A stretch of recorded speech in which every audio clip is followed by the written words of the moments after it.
l'eschatologie, le prémillénarisme, système, nous avons vu, qui, conformément à ce que nous lisons dans le livre de l'Apocalypse, au chapitre 19, place la parousie, le retour de Jésus, avant le millénium, avant l'établissement du royaume.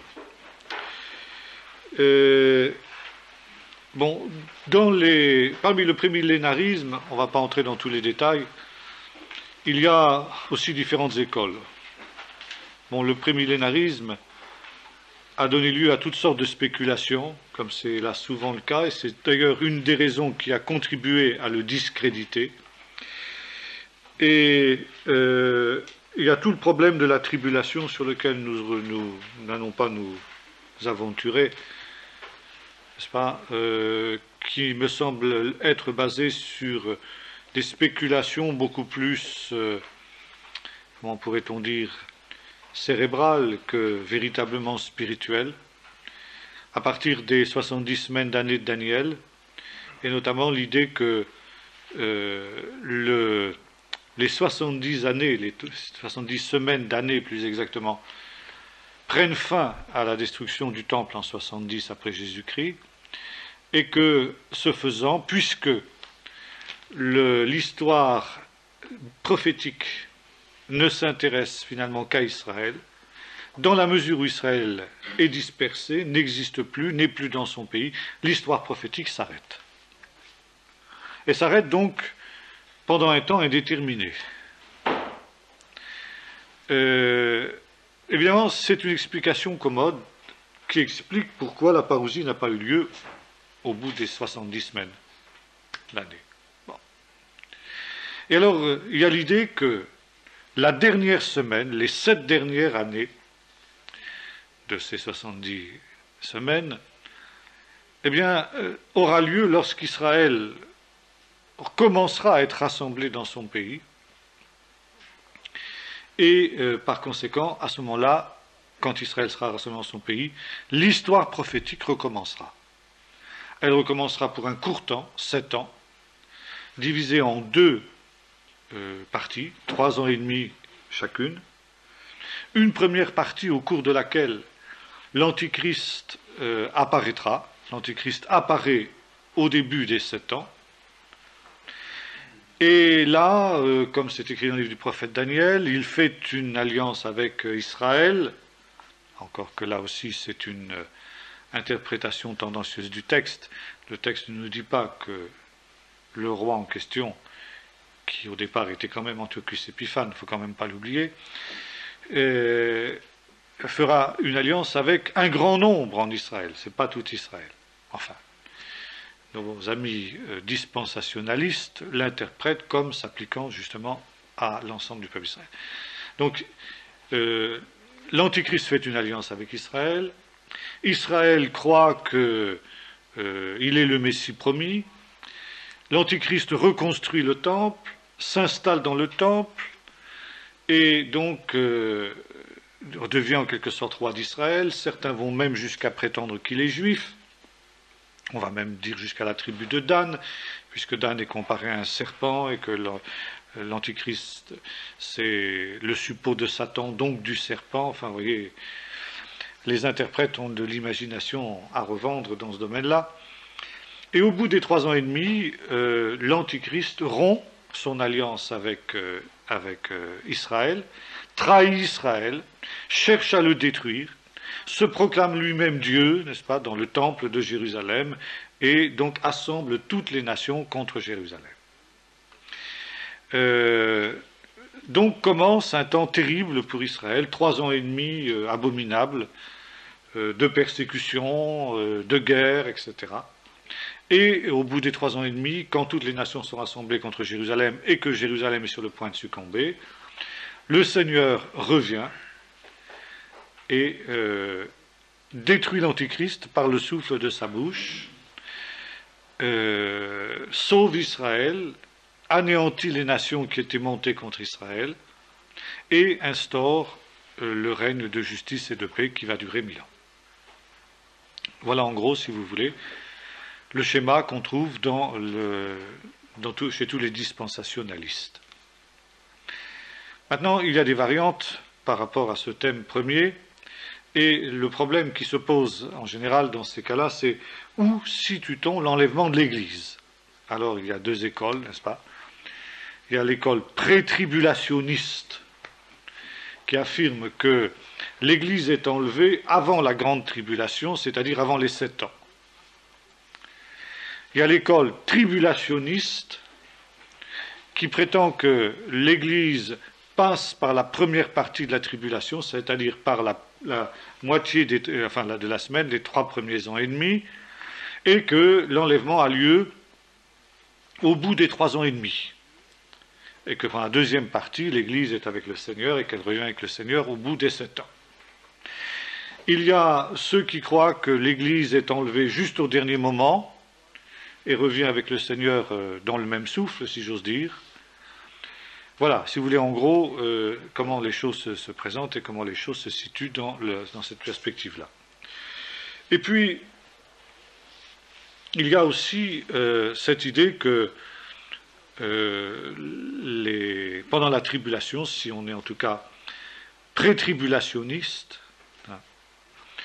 alors que se passe-t-il au moment où l'Église est enlevée? Alors il y a évidemment des gens qui ne sont pas enlevés, des faux chrétiens, des chrétiens apostats, des chrétiens attiédis, et qui comprennent alors que le seul moyen pour eux d'être sauvés, c'est de revenir au Seigneur de tout leur cœur.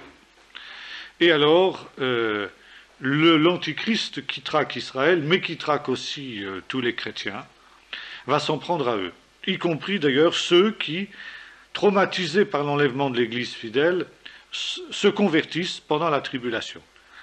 Il y a, selon ce schéma, la possibilité d'une conversion pendant la tribulation, mais ceux qui se convertissent ou ceux qui reviennent, les chrétiens attiédis, qui reviennent au Seigneur pendant les 7 ans de la tribulation, ou les 3 ans et demi si l'on est post-tribulationniste, eh bien, doivent payer leur témoignage de leur vie.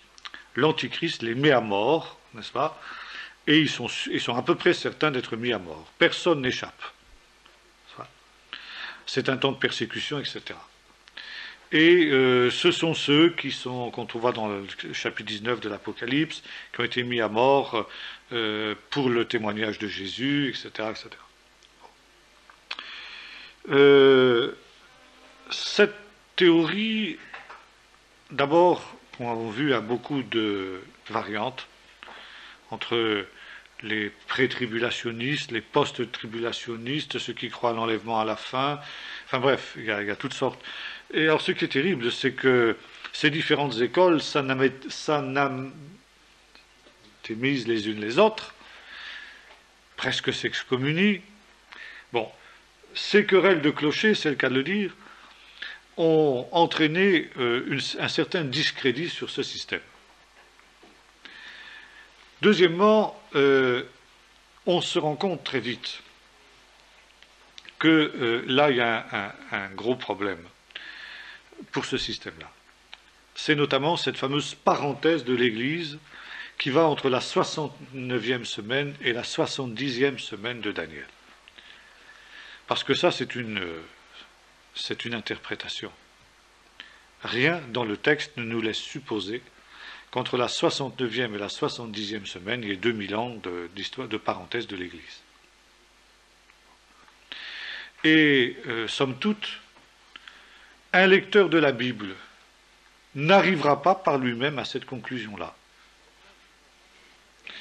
Et pour être dispensationaliste, il faut d'abord avoir été initié au système par quelqu'un qui déjà est dispensationaliste. Donc, nous pouvons dire que le système dispensationaliste, finalement, n'est pas biblique. C'est un système, c'est une construction intellectuelle séduisante à bien des égards, ce qui explique son succès, mais artificielle, totalement artificielle. Premièrement, alors, autre discrédit, deux autres points qui ont amené à discréditer le système, c'est d'une part l'écroulement du mur de Berlin, donc du communisme, dans lequel on voyait les forces de l'Antichrist. Deuxièmement, le discrédit dans lequel est tombé l'État d'Israël depuis un certain nombre d'années, depuis les intifadas, les affaires du Liban, Sharon et tout ce qu'on voudra, tant et si bien qu'il y a une interprétation aujourd'hui de plus en plus anti-israélienne des prophéties qui se fait jour dans les milieux évangéliques. Et on reproche énormément justement à ce système de faire la part trop belle à un Israël qui est finalement bien humain dans la conception de ces gens-là. Et c'est la raison pour laquelle ce système est en passe d'être, sinon abandonné, du moins fortement mis de côté, n'est-ce pas? Alors que, bon, il y a quand même des choses intéressantes. Premièrement, l'idée d'une révélation progressive, n'est-ce pas? Aussi, l'idée que l'on refuse de lire le Nouveau Testament dans l'Ancien Testament. Ça, c'est une chose très importante aussi, parce que les deux autres systèmes, l'amillénarisme et le post-millénarisme, ont exactement cette démarche. À mettre au crédit des prémillénaristes dispensationalistes, la différence qui est faite entre l'Église et Israël, qui est un point extrêmement important. Autre point positif, l'interprétation littérale des prophéties lorsque l'interprétation allégorique ne s'impose pas. La vision de la gloire de Dieu comme but du plan de Dieu, ça c'est une chose aussi très importante. Voilà, si vous voulez, en gros, pour les points positifs. Par contre, ce qui est discutable et contestable, c'est le saucissonnage de l'histoire en dispensation précise. N'est-ce pas ? Deuxième point contestable, l'idée de cette grande tribulation, entre guillemets, qui dure 7 ans, on disait en 3 ans et demi, etc. Bon, à partir justement de la fameuse prophétie des semaines de Daniel. Alors, comment faut-il interpréter cette prophétie de Daniel ? Je vous avoue franchement que je n'en sais rien. Il y a là des difficultés de traduction d'abord aussi, qui ne sont souvent pas prises en compte suffisamment justement par les dispensationalistes, qui font que c'est une prophétie très obscure. Elle est très claire jusqu'à un certain point, dans ce sens que elle va jusqu'à la naissance de Jésus, jusqu'à la venue de Jésus, la première venue de Jésus, d'une manière assez évidente, grosso modo, même si quelquefois il y a quelques petites difficultés à faire coïncider tous les détails de cette prophétie avec des événements historiques précis. Mais enfin bon, grosso modo, ça correspond. D'ailleurs, c'était tellement vrai que les pères de l'Église l'employaient dans leur polémique contre les Juifs. Même ça, on voit ça jusqu'au Moyen-Âge. Les fameuses disputations de Barcelone et de Tortosa ont fait usage de cette prophétie. Donc, grosso modo, là, ça colle. Maintenant, évidemment, pour ce qui est des événements ultimes, là, c'est difficile de dire, n'est-ce pas ? Mais en tout cas, ce qui semble évident, quand nous lisons le livre d'Apocalypse en particulier, c'est que ce que la Bible appelle la tribulation, ou l'épreuve, etc., c'est manifestement quelque chose qui dure plus de 7 ans. Quand nous lisons, par exemple, les lettres des églises d'Apocalypse, le Seigneur dit à une des églises, l'église de Thyatire, si ma mémoire est bonne, tu auras une tribulation de 10 jours, etc. À l'église de Philadelphie, il dit, parce que tu as gardé la parole de la persévérance en mon nom, je te garderai de la grande tribulation ou de la grande épreuve qui vient sur le monde entier pour éprouver tous les habitants de la terre. Alors évidemment, le problème dans l'interprétation des prophéties, c'est qu'on prend toujours les prophéties comme s'ils avaient été écrites pour nous. Et on ne prend pas en compte les destinataires, justement, de ces prophéties. C'est manifeste, par exemple, quand on lit les prophéties de l'Ancien Testament, que l'on applique à l'Église, en oubliant qu'au préalable, les prophéties ont d'abord été adressées à Israël et s'adressaient à Israël. Quand on lit les prophéties de l'Apocalypse, on fait exactement le même transfert, en disant « Ces prophéties concernent l'Église des derniers temps, nous, par conséquent, puisque nous sommes l'Église des derniers temps. » On oublie que c'est exactement l'inverse. L'Apocalypse a été écrite pour des églises de la fin du 1er siècle. Et notamment les lettres aux églises de l'Apocalypse, c'était pour des églises précises qui existaient à cette époque-là. Alors, je veux bien qu'on nous dise, ces églises, c'est cette église, puisqu'il y a le nombre 7, représente l'église de tous les temps, de tous les lieux. Ok, d'accord, je veux bien. Mais on a le droit de dire ça quand on a dit que d'abord, c'était des églises précises de l'époque de la fin du 1er siècle, dont Jean avait la responsabilité. Or, à ces églises de la fin du 1er siècle, le Seigneur dit « Je te garderai de la grande épreuve, de la grande tribulation ». Ça veut dire que ces églises ont commencé à connaître la grande tribulation. Ça veut dire que la grande tribulation a commencé à la fin du 1er siècle. Ou au 2e siècle, si vous voulez, ou mieux. Alors, ça fait un peu plus de 7 ans quand même, il faut bien reconnaître. Ou ça fait un peu plus de 3 ans et demi si on est post-tribulationniste. Et là donc, automatiquement, cette interprétation d'une tribulation de 7 ans ne tient pas. Ça, c'est l'évidence même.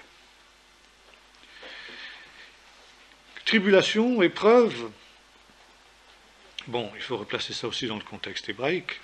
Ça, c'est une chose qu'on oublie toujours de faire. On oublie que le schéma prophétique et apocalyptique, donc de l'Apocalypse canonique, l'Apocalypse de Jean, suit très exactement le schéma des apocalypses juives. N'est-ce pas ? C'est d'ailleurs une des raisons pour lesquelles aussi le prémillénarisme est abandonné aujourd'hui. Parce que, disent les amillénaristes ou les post-millénaristes, c'est trop juif. Pour nous, au contraire, c'est une des raisons qui nous l'amène à l'adopter. Mais même les prémillénaristes ne collent pas suffisamment avec justement le schéma hébraïque. Or, que nous dit le Nouveau Testament? Il nous dit que, à partir de la Pentecôte, on est entré dans les derniers temps. Et vous savez comment Pierre, le jour de la Pentecôte, cite Joël, « Dans les derniers temps, dit Dieu, je répandrai de mon esprit sur toute chair. » Bon.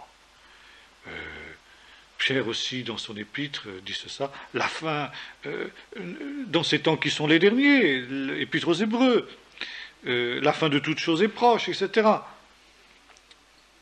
Donc, les apôtres avaient conscience de vivre dans les derniers temps. Bon. Alors là, évidemment, je vois tout de suite l'objection des théologiens rationalistes. Ben, ces braves gens se sont trompés. Ils attendaient le retour de Jésus de leur temps. Et ça ne s'est pas produit.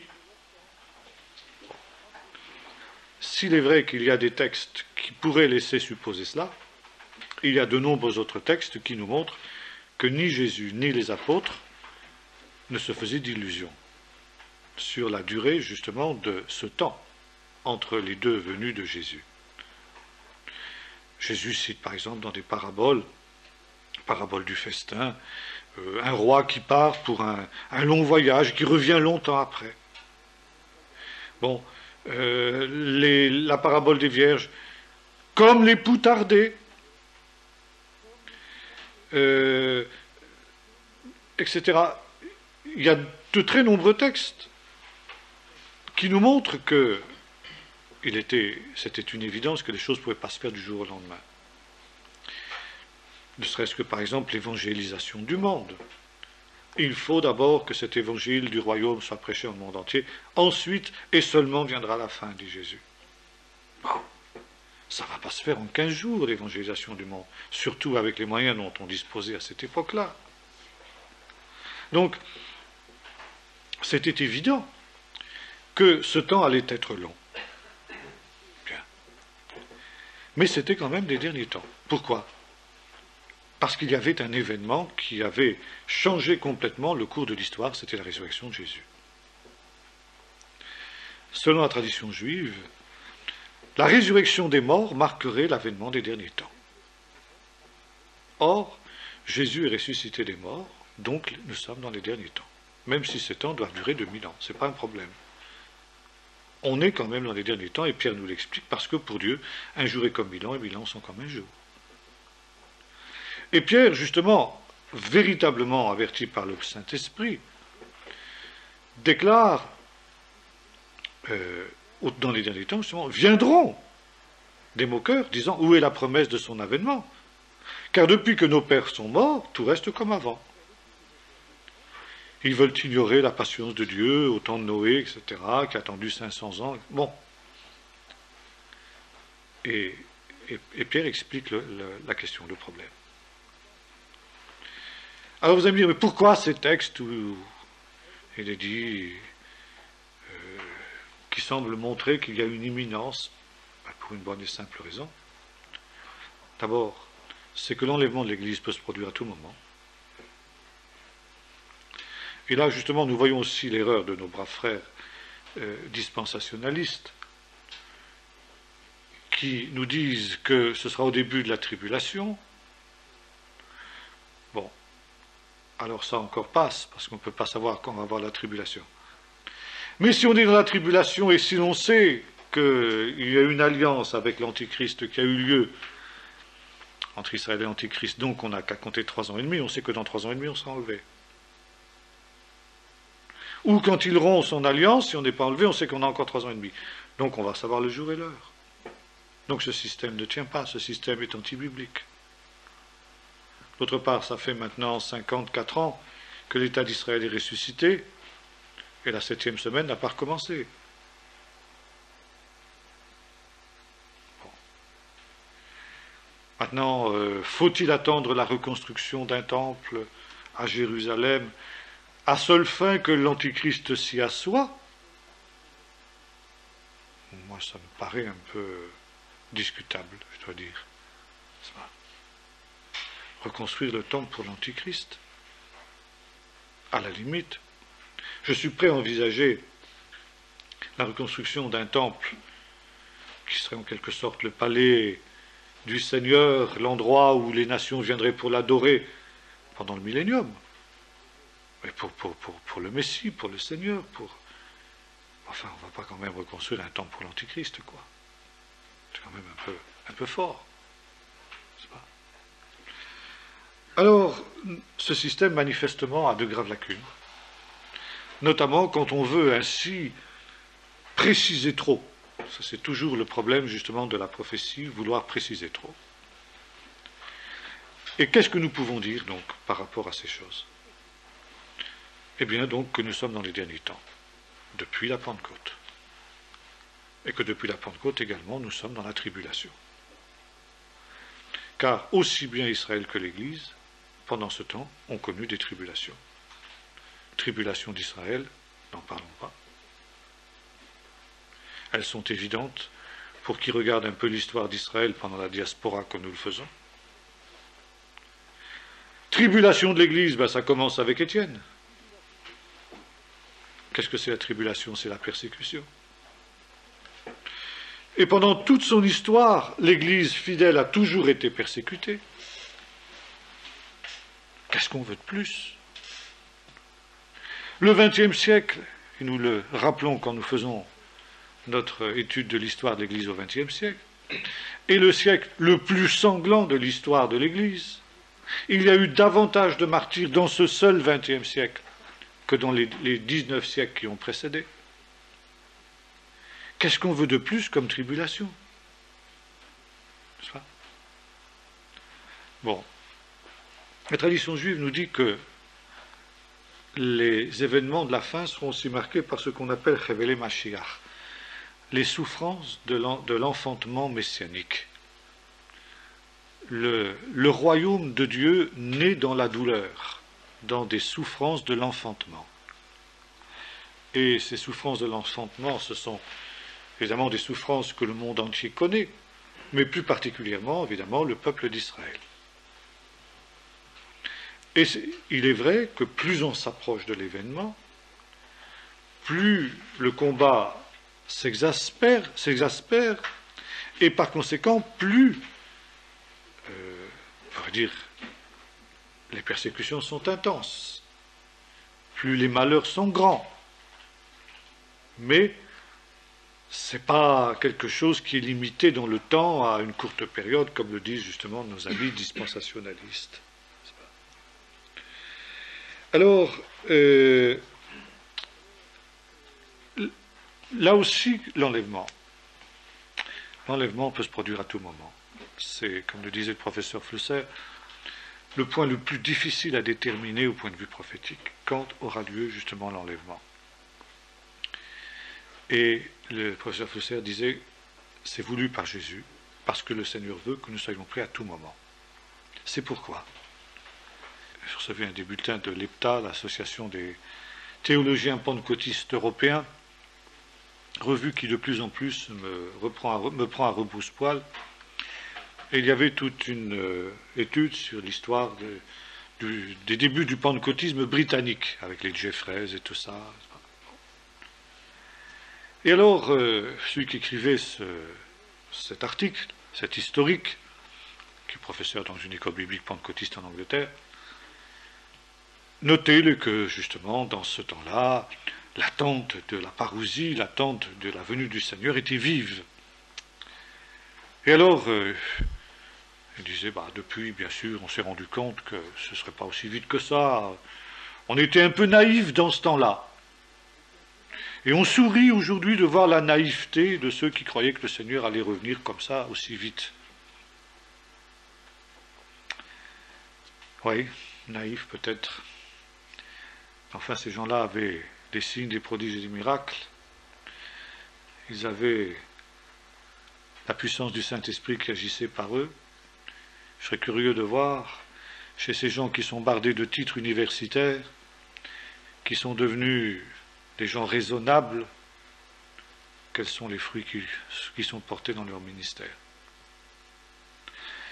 Or, justement, je m'inscris en faux contre justement l'affirmation de ces gens-là. Ces gens étaient loin d'être naïfs. On dira, mais ils n'ont pas vu de leur temps. Ben non, ils n'ont pas vu de leur temps. Mais ils avaient raison de l'attendre. Parce que justement, ils ne pouvaient pas savoir si ça n'allait pas arriver de leur temps. Mais nous sommes devenus sages, nous sommes devenus raisonnables, nous avons abandonné la naïveté de nos pères, et nous savons que le Seigneur ne va pas revenir si vite. Peut-être que aussi, nous ne voulons pas tomber dans l'outrance de certaines sectes, alors nous évitons soigneusement maintenant de rappeler que le Seigneur revient. Si, quand nous disons symbole de Nicée. Mais enfin, pour reprendre l'expression qu'a fait fortune dans Goscinny, la bouche de bras raccourci, c'est pas demain la veille. Alors nous avons le temps d'aménager notre petite vie tranquille. Alors, vous m'excuserez, je préfère être naïf. Et je préfère attendre le Seigneur tous les jours.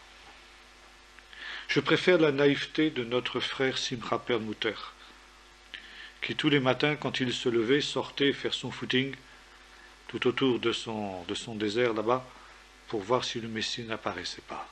Oui, c'est naïf, très naïf. Mais je préfère cette naïveté-là. Parce qu'un jour, ça sera. Et peut-être plus vite qu'on ne le croit, justement.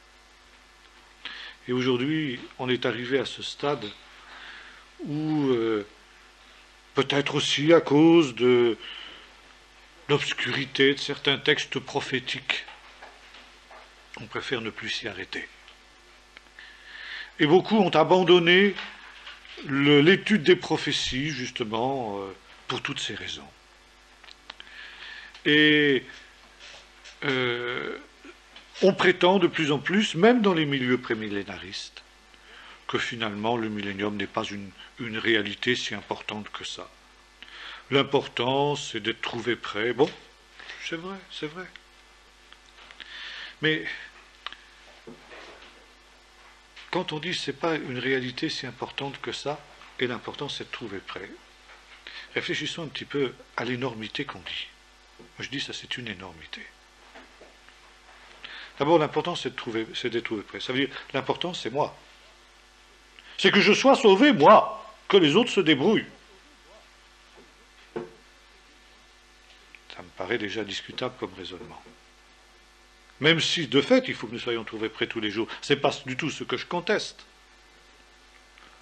Mais ce que je conteste, c'est le fait de tout ramener à soi-même, donc à son salut personnel. L'essentiel, c'est que je sois trouvé près moi. Le millénium, ce n'est pas important. Parce que le millénium, ça concerne le monde.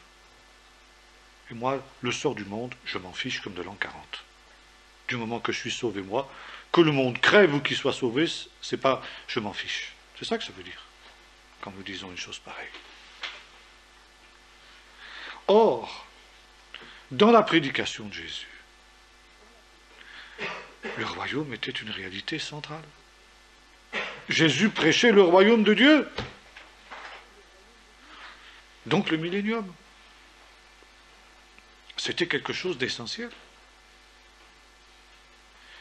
Parce que veut le Seigneur? C'est pas seulement le salut de quelques individus, quand bien même serait-il une foule immense, qui vont constituer l'Église. Le Seigneur veut le rétablissement de toutes choses. Le Seigneur écoute aussi le soupir de la création, qui souffre les douleurs de l'enfantement, les douleurs de l'enfantement messianique. Les animaux, oui, les animaux. Certains vont éclater de rire. Il y a des enfants qui demandaient l'autre jour à l'école du dimanche, est-ce qu'il y aura des animaux dans le ciel? Alors, on voit les sages, les gens raisonnables, les théologiens, hausser les épaules avec commisération.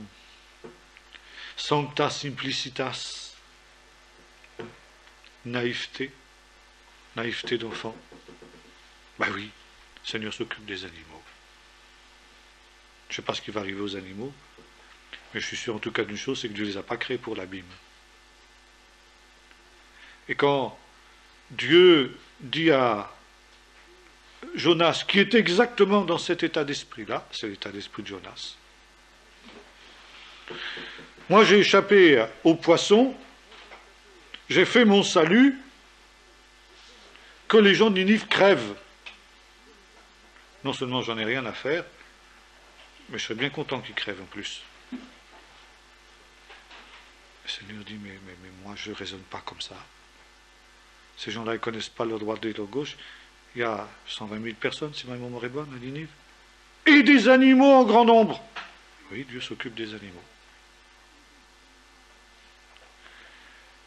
Et quand je lis Romains 8, eh bien moi je vois que pour Paul, eh bien l'avènement du Seigneur c'était quelque chose de central. L'instauration du royaume c'est quelque chose de central. Et que dire alors quand nous lisons l'Apocalypse?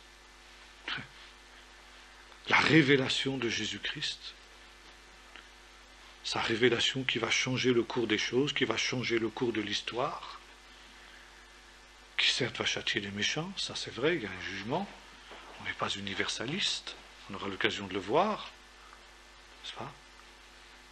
Mais le Seigneur revient pour mettre de l'ordre. Et il va y avoir des choses qui vont se produire. Et il n'y aura pas simplement les gens de nos églises qui sont sauvés. Il y en a qui croiront. Pourquoi croyez-vous qu'il y a le millénium, justement? Qu'est-ce qui va se passer pendant le millénium? Pourquoi Israël va-t-il avoir un rôle à jouer pendant le millénium, contrairement à ce qu'on nous affirme?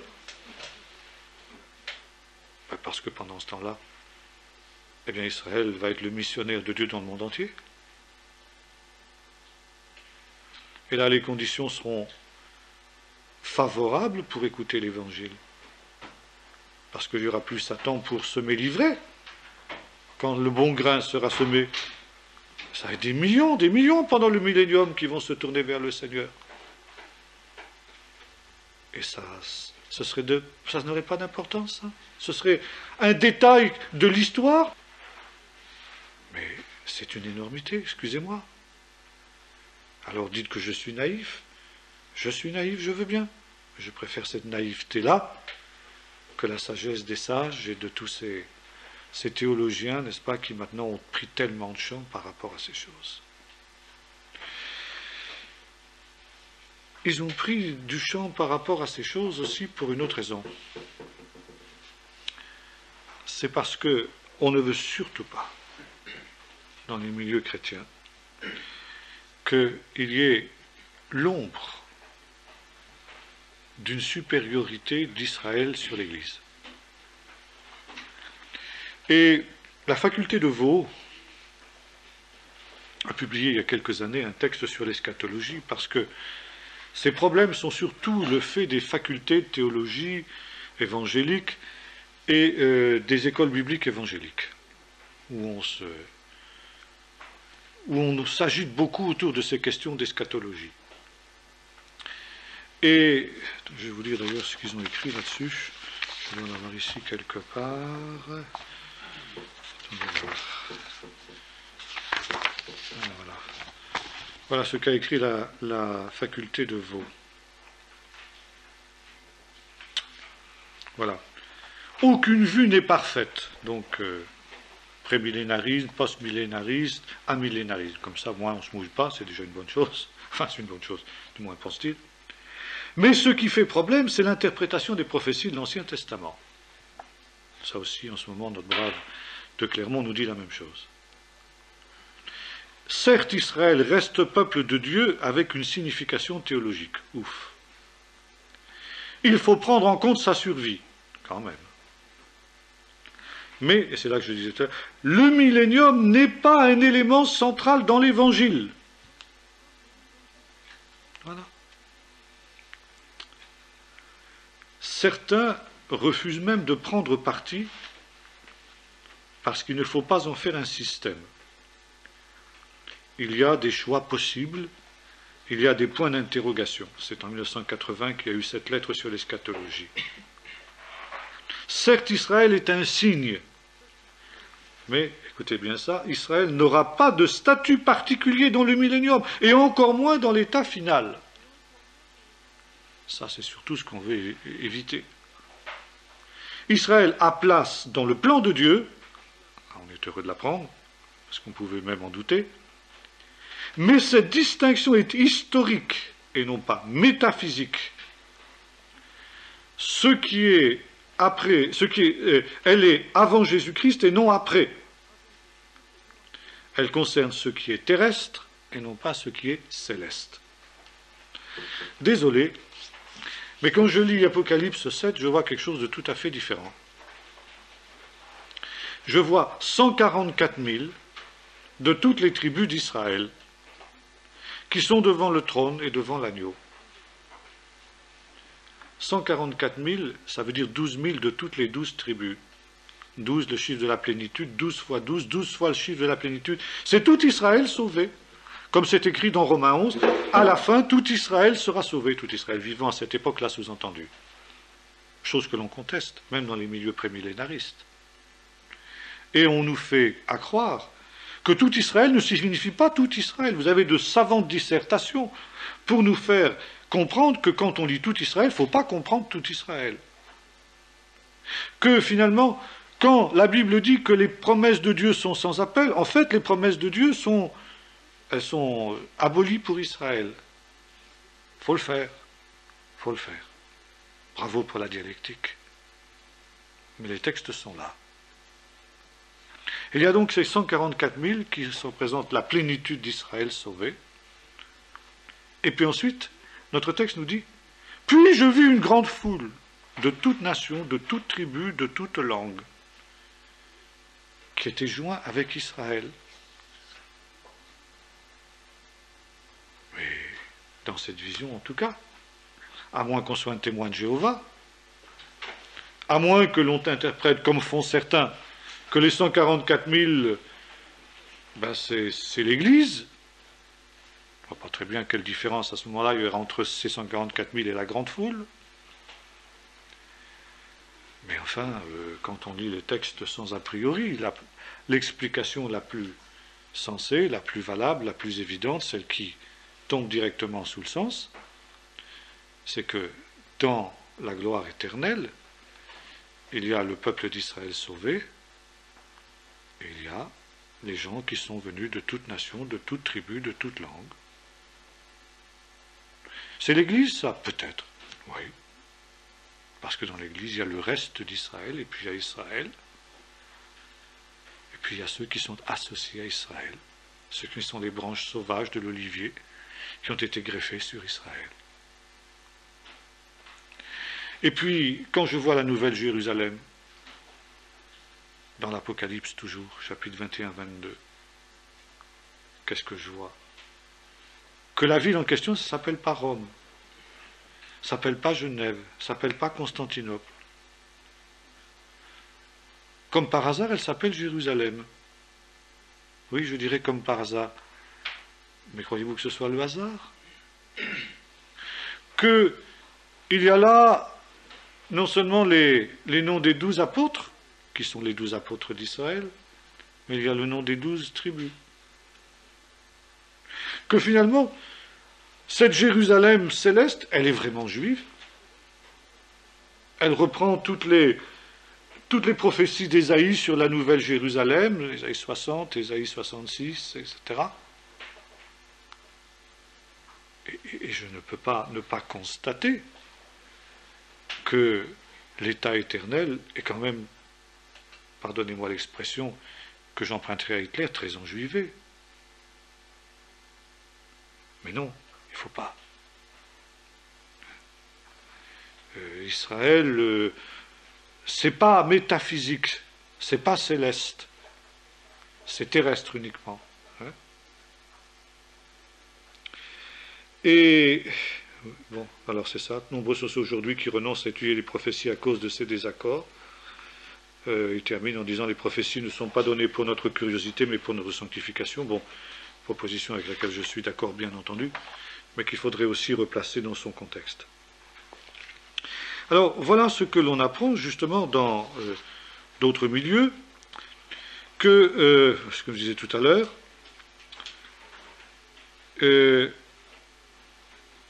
s'il est vrai qu'on reconnaît que ce prémillénarisme a eu une importance dans l'élan missionnaire, on ne peut pas accepter que les juifs sont dans une position plus élevée que les non-juifs. Et c'est pourquoi, justement, on croit discerner, même dans les formes les plus édulcorées du prémillénarisme, l'ombre d'une possibilité que les juifs aient un privilège que les autres n'aient pas. Et c'est une des raisons pour lesquelles on rejette le prémillénarisme. L'idée enseigner que Dieu a un dessein particulier pour Israël est une erreur. Alors on nous cite des textes pour montrer ça. Jésus disait aux Juifs, vous avez pour père le diable. Les Juifs apostats. Le salut est individuel et pas pour les nations, en oubliant justement qu'il y a une exception dans ce domaine-là, c'est justement la nation d'Israël. Que les promesses inconditionnelles ne sont pas si inconditionnelles que ça. Parce que les promesses faites à Israël ont soit été accomplies par Jésus ou dans l'Église, soit annulées à cause de leur endurcissement. Et l'on nous cite le texte que Jésus applique aux pharisiens, le dessein de Dieu, vous avez rendu nul à votre égard le dessein de Dieu par votre désobéissance. Donc, alors que Jésus disait ça aux seuls pharisiens de son temps, on applique ça à Israël de tous les lieux, de tous les temps. Alors, il n'y a même plus de place, dans certains cas, pour une, entre guillemets, conversion nationale d'Israël. Tout le système judaïque est abrogé, c'est l'Église qui a pris sa place. Et alors on nous affirme que la Bible n'enseigne pas la restauration millénariste des Juifs dans leur pays, que les prophéties du retour ont été accomplies sous Ezra et Néhémie. Et on nous ressort le canard, ça alors là, j'ai failli en tomber raide, n'est-ce pas? Dans les milieux évangéliques, les Juifs ont crucifié Jésus. n'est-ce pas? L'universalisme de l'Ancien Testament est en fait une prophétie sur l'Église. Et que le dispensationalisme favorise le fatalisme et le repli sur soi. Ça aussi, c'est quelque chose qu'on trouve constamment, n'est-ce pas? Si on croit que Jésus revient d'une manière sans que l'homme n'intervienne en rien, alors à ce moment-là, à quoi bon prêcher l'Évangile, à quoi bon, etc. Alors que, bon, c'est vrai qu'on peut toujours raisonner comme ça. Mais par rapport au texte biblique, c'est évidemment une erreur. Heureux ce serviteur que son maître trouvera à l'œuvre, les vierges qui dormaient, justement, qui ne faisaient pas ce qu'elles auraient dû faire, elles auraient dû éveiller, etc. Elles auraient dû avoir de l'huile dans les lampes, c'est-à-dire avoir des œuvres. C'est ça l'huile que ça représente dans la parabole, n'est-ce pas? Alors, on joue avec les textes d'une manière absolument invraisemblable. C'est tout à fait amusant de voir comment les choses sont réinterprétées. Par exemple, certains vont jusqu'à intervertir, si vous voulez, l'ordre chronologique de l'Apocalypse. Et par exemple, pour faire coïncider avec leur système amillénariste ou autre, n'est-ce pas, ils n'hésitent pas à redécouper et recomposer l'Apocalypse dans une autre séquence, mettons le chapitre 20 avant le chapitre 19, etc. etc. C'est incroyable, il y a une véritable, comment dirais-je, haine de la prophétie actuellement dans bien des milieux. Or, justement, c'est là qu'il y a aussi une autre distorsion, c'est qu'à partir de ce moment-là, eh bien, on se recentre sur un salut uniquement individuel. Bon, qui est premier, qui est essentiel, c'est pas une remise en doute, une remise en question du tout de ce fait, n'est-ce pas? Mais ce salut individuel, qui est important évidemment parce que c'est nous, parce que chacun rendra compte à Dieu pour lui-même, et que nous ne pouvons pas sauver quelqu'un malgré lui. Donc automatiquement, c'est vrai que c'est très important. Et le monde évangélique a eu raison de souligner cette importance du salut individuel. Mais finalement, ce salut individuel, pour important qu'il soit, n'est pas quelque chose qui est finalement le but ultime. Parce qu'à ce moment-là, accorder au moi une importance démesurée. Je ne suis pas seul au monde quand même. Et le monde, c'est bien plus vaste. Et le plan de Dieu, il est bien plus vaste que ma petite personne, quelque importante qu'elle soit, aux yeux de Dieu. N'est-ce pas? Et alors, justement, on arrive à ce déséquilibre incroyable qu'il y a dans nos milieux évangéliques, où l'espérance ultime du chrétien, c'est la mort physique. Et alors vous avez ces cantiques, ne plus pouvoir les supporter, un certain nombre de ces cantiques-là. J'ai demandé pour changer les paroles de certains versets de nos cantiques, je ne peux plus supporter ce qui glorifie la mort. N'est-ce pas? J'attends avec impatience le moment où je verrai le Seigneur face à face, etc. La mort sera le port de ma patrie, ou des choses comme ça. Écoutez, trouvez-moi un seul texte dans le Nouveau Testament qui parle comme ça. Aucun. La mort est une ennemie vaincue, certes, mais une ennemie. Et la mort, nous l'avons vu quand nous avons étudié ce sujet en eschatologie, est un état d'attente, mais de quelque chose d'autre. C'est pas l'espérance ultime quand même. Ça. Bon, c'est vrai, Paul dira que être avec le Seigneur, c'est infiniment meilleur que d'être sur cette terre. La chose n'est pas douteuse. Mais nous voyons justement les élus qui sont morts dans l'Apocalypse, qui attendent quelque chose d'autre. Les âmes de ceux qui sont sous l'autel, de ceux qui ont été décapités, qui sont sous l'autel, crient vers le Seigneur. Jusque à quand, Seigneur, tarderas-tu? Et il leur fut donné d'user encore un peu de patience jusqu'à ce qu'ils soient rejoints par leurs frères qui devaient être mis à mort comme eux. Ça. Ils attendent quelque chose d'autre. Et ce quelque chose d'autre, c'est quoi? C'est justement la résurrection. Et donc le millénium. C'est ça. Et je citais dimanche dernier en évangélisation un de ces nombreux textes du livre des Actes, il y en a au moins 4 ou 5, où Paul déclare que l'évangile qu'il prêche n'est rien d'autre que l'espérance d'Israël, c'est-à-dire la résurrection des morts. Parce que Jésus est ressuscité des morts, comme les prémices de ceux qui sont morts, et que par conséquent, tous ceux qui croient en lui ressusciteront aussi. C'est ça que prêche Paul. C'est ça le résumé de son évangile. Et là, nous sommes dans une vision absolument hellénistique. Et finalement, Paul aurait besoin de reprêcher au milieu de nous ce qu'il prêchait aux Corinthiens. Chapitre 15 des Corinthiens sur la résurrection. Le grand chapitre sur la résurrection des morts. Parce que finalement, les Corinthiens en étaient arrivés à se dire qu'il n'y avait même pas besoin de résurrection des morts. Pourquoi? Parce que après la mort, on va directement avec le Seigneur, ce qui est vrai. Mais par conséquent, qu'est-ce qu'on a besoin de plus? Finalement, c'est ce qu'avait dit Platon. Et là, les Corinthiens étaient des néoplatoniciens, c'est normal, ils étaient à Corinthe. Il y avait de nombreux philosophes néoplatoniciens à Corinthe, comme il y en avait à Athènes. C'est pas si loin d'Athènes d'ailleurs, Corinthe. Et nous voyons que quand à Athènes, Paul avait parlé de résurrection des morts, les philosophes qui l'avaient entendu jusqu'alors se sont mis à se moquer de lui. Parce que pour un philosophe néoplatonicien, la résurrection c'est une aberration. Pourquoi? Parce que l'être humain est une dualité pour les philosophes. Il est matière et esprit. Alors que pour la Bible, on est corps, âme et esprit. Une troisième composante. Et alors, la matière, c'est mauvais. C'est le mal. Ce qui est matériel est mauvais. Le bien, c'est ce qui est spirituel.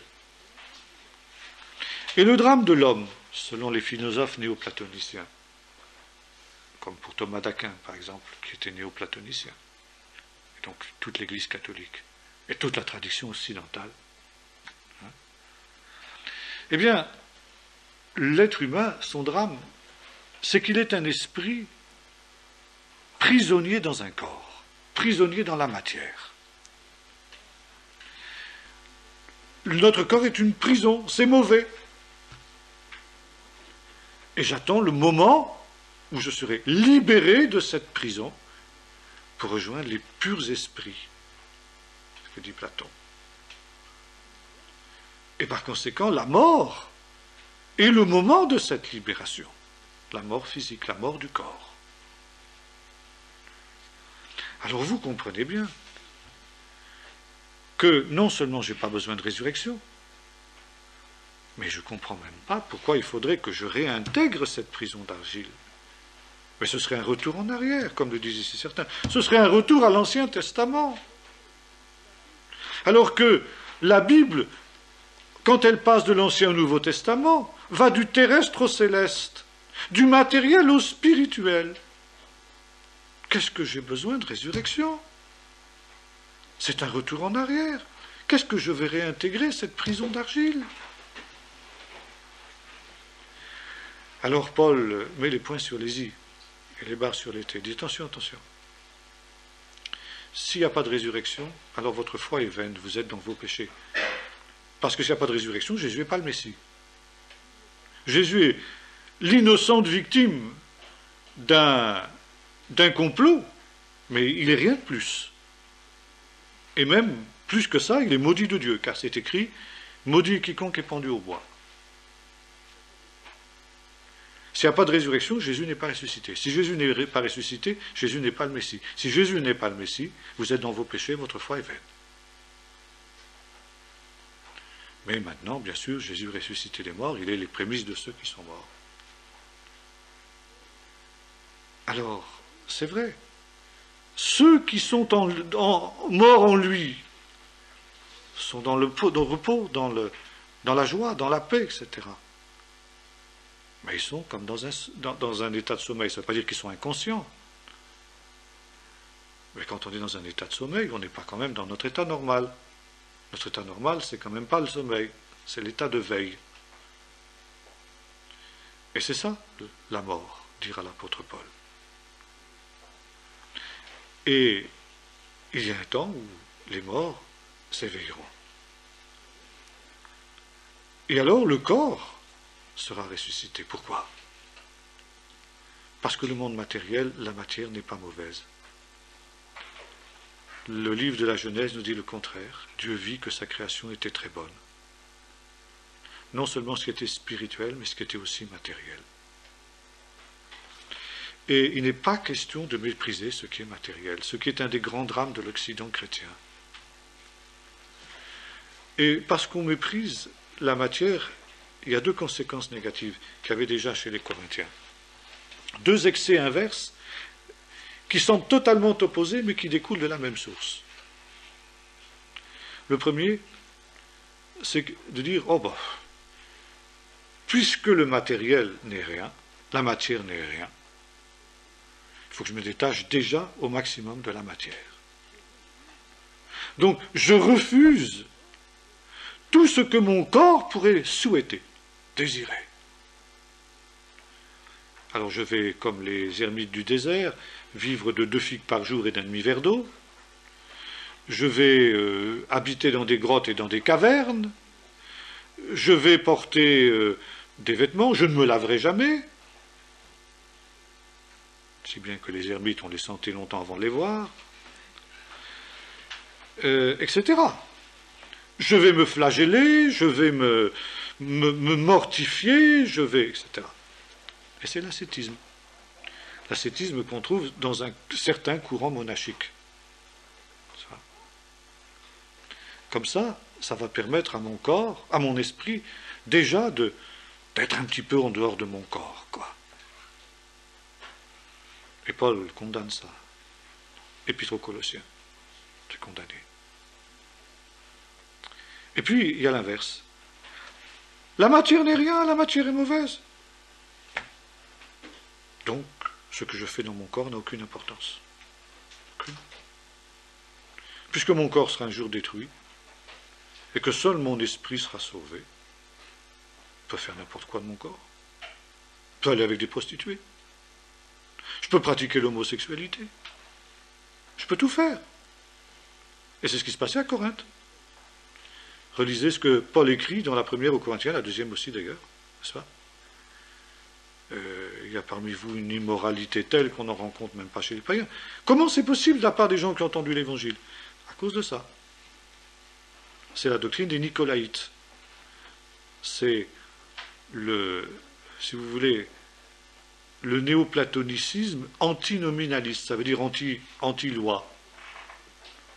Et si les Corinthiens avaient ce slogan que Paul conteste, tout est permis, ben oui, puisque de toute façon mon corps sera détruit. Qu'est-ce que ça peut faire? Je peux faire de mon corps ce que je veux. Paul dit non. Le corps, justement aussi, il est création de Dieu.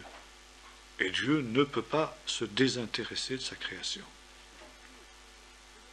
Si Dieu est obligé, pour sauver l'esprit, de condamner la matière, alors il y a une partie de sa création qui échappe à sa souveraineté, qui échappe à son royaume. Et le royaume de Dieu implique que toute la création soit soumise, que tout ce qui est dans le ciel, sur la terre ou sous la terre, ploie les genoux devant la souveraineté de Jésus. Philippiens 2. N'est-ce pas? Et c'est pourquoi la création aussi, la matière, aura part à la rédemption. Ça, c'est un peu écologiste, hein? une certaine forme d'écologie biblique dans ce domaine-là. Holistique, comme on dit aujourd'hui dans le New Age. Mais on est très loin de ce que disent ces gens-là, mais il y a quand même quelque chose, une intuition juste. Parce que justement, dans le christianisme, on a trop méprisé. Et on a méprisé la matière de deux manières, de ces deux manières-là. À la fois dans les excès du catholicisme ascétique, et puis aujourd'hui, au contraire, dans l'autre extrême. De toute façon, Dieu aime tous les hommes seront sauvés, peu importe qu'ils vivent comme des patachons, pas de problème. Puis la matière, comme je peux l'exploiter, et on retrouve l'écologie, je peux la souiller, je peux la polluer, je peux tout faire, puisqu'elle disparaîtra. Non. Tu me demanderas des comptes. Mais évidemment, ce qui sera alors, au moment de la venue du royaume, ce sera différent quand même. Ce sera une matière, mais une matière différente. On aura un corps qui sera vraiment notre corps, on se reconnaîtra. Mais ce sera un corps spirituel. Ah, vous voyez alors, ce ne sera pas matériel. Voilà, tu es tombé dans le piège. Tu es tombé dans le piège de saint Platon et de saint Thomas d'Aquin, qui en était le disciple. Tu es tombé dans le piège dans lequel tombent pratiquement tous les occidentaux et pratiquement tous les chrétiens, qui associent spirituel avec immatériel. Et la Bible ne fait jamais ça. Dans la Bible, spirituel ne signifie pas immatériel. Spirituel signifie ce qui vient d'en haut, et charnel ce qui vient d'en bas. Voilà. C'est ça, spirituel. Jésus avait un corps spirituel à sa résurrection. Et il n'avait pas un corps immatériel. C'est justement ce que croient les disciples. Ils croient voir un fantôme, ça veut dire un être qui, comme le dira Jésus, n'a ni chair ni eau. Jésus dit, touchez-moi. Et voyez, je suis bien matériel. Vous voyez que j'ai de la chair et des os.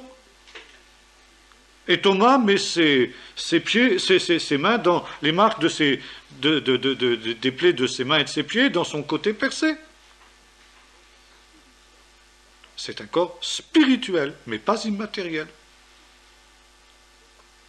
Et pourtant, ce corps a des capacités extraordinaires. Il passe au travers des murs, des portes fermées, etc. Il apparaît, il disparaît comme ça. Parce que c'est un corps spirituel. Il a la possibilité de vivre dans une autre dimension, dans une autre réalité, dans un autre monde, qui est le monde spirituel. Et la Nouvelle Jérusalem, c'est pareil. La Nouvelle Jérusalem, c'est une ville spirituelle, mais qui n'est pas immatérielle. Il y a une terre nouvelle et un ciel nouveau qui sont spirituels puisqu'ils descendent d'en haut, mais qui ne sont pas immatériels. Et vous voyez quand nos braves frères de Vaud et ailleurs nous disent « Nous allons du terrestre au céleste ». Bon, jusque-là d'accord. Du matériel au spirituel. Mais enfin, là on est à fond dans Platon. On n'est pas dans la Bible. Non. Du terrestre au céleste, oui. De ce qui est d'en bas à ce qui est d'en haut.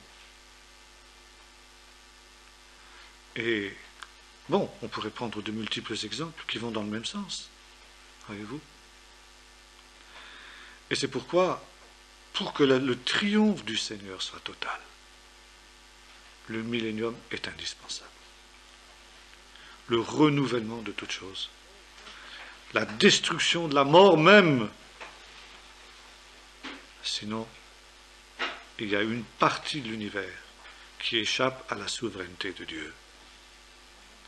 Et dire, comme nous disent nos braves frères de Vaud, le millénium n'est pas central dans la Bible, je dis, c'est une hérésie, c'est une erreur. le millénium, le royaume est central. C'est le but de l'histoire, c'est le but du plan de Dieu, c'est le but de son salut. Et Paul le dit dans les Colossiens. Récapituler toutes choses dans le Messie. Ce qui est en bas, ce qui est en haut, etc. Tout récapituler, tout rassembler, tout réunir en lui. Faire de toutes ces choses-là un tout harmonique qui soit une louange à la gloire de Dieu. Et finalement, quand les livres des psaumes nous disent « Louez-le, montagne, monstres marins, jeunes gens, jeunes filles, etc. » C'est ça. Que tout soit justement quelque chose, tout l'univers, toute créature, eh bien, rende gloire à Dieu, à la place qui est la sienne, à la manière qui est la sienne. Et l'immatériel, plutôt le matériel inanimé, rendra gloire à Dieu tout simplement en remplissant la fonction qui est la sienne, que Dieu lui avait attribuée dès le commencement et qui a été gâchée par la chute. C'est pas la destruction, c'est pas la séparation d'un petit quelque chose, n'est-ce pas, éthéré qui participera. Non. C'est tout le cosmos, n'est-ce pas, qui rendra gloire à Dieu. Et c'est ça le ciel nouveau et la nouvelle terre. Alors voilà, ça c'est le but de l'eschatologie, il est central pour moi. Encore une fois, au risque d'être naïf, au risque d'être sectaire, diront certains, mais enfin, c'est cela. Je ne peux pas comprendre l'Évangile, je ne peux pas comprendre la Bible autrement que dans cette perspective-là.